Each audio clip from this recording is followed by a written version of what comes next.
Countdown শেষে এভাবেই যুক্তরাষ্ট্রের অঙ্গরাজ্য টেক্সাস থেকে মহাকাশপানে উড়াল দিল স্টারশিপের বিশাল রকেট।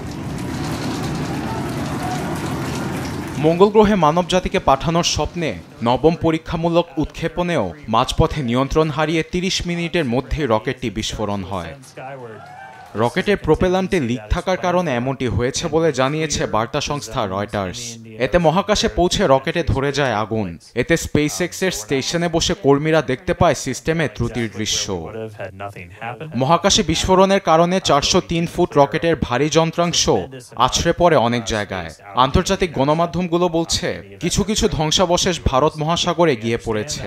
আবার যুক্তরাষ্ট্রের ফেডারেল অ্যাভিয়েশন অ্যাডমিনিস্ট্রেশন এফএফ এর তথ্য মতে ফ্লোরিডা ও মায়ামিতে আকাশপথে ধ্বংসাবশেষ বর্ষণের কারণে অনেক ফ্লাইটের গতিপথ পাল্টানো হয়েছে। আবার বিমানবন্দরও ছাড়েনি অনেক ফ্লাইট। রকেটটি বিস্ফোরিত হলেও পরীক্ষামূলক উৎক্ষেপণের মাধ্যমে অনেক গুরুত্বপূর্ণ তথ্য সংগ্রহ হয়েছে। সামাজিক যোগাযোগ মাধ্যমে এমনটি বলেছে নির্মাতা কোম্পানি স্পেসএক্স। আগের দুবারের মতো এবার রকেট যাওয়ার পথে বিস্ফোরিত হয়নি। আবার এবারের বুস্টার আগেও ব্যবহৃত হয়েছিল। একে এক বড় সফলতা হিসাবে দেখছে স্পেসএক্স। ব্যর্থতা থেকে শিক্ষা নিয়ে ফলাফল অর্জন না হওয়া পর্যন্ত ভবিষ্যতে কাজ চালিয়ে যাবে কোম্পানিটি। তবে স্টারশিপ রকেট বিস্ফোরণের ঘটনাই প্রথম ঘটেনি। সপ্তম ও অষ্টম পরীক্ষামূলক উৎক্ষেপণেও সিস্টেমে ত্রুটির কারণে বিস্ফোরিত হয় দুটি রকেট। তবে এত সহজেই হাল ছেড়ে দেবে না বলে জানিয়েছে স্পেসএক্স কোম্পানির নির্মাতা ইলন মাস্ক।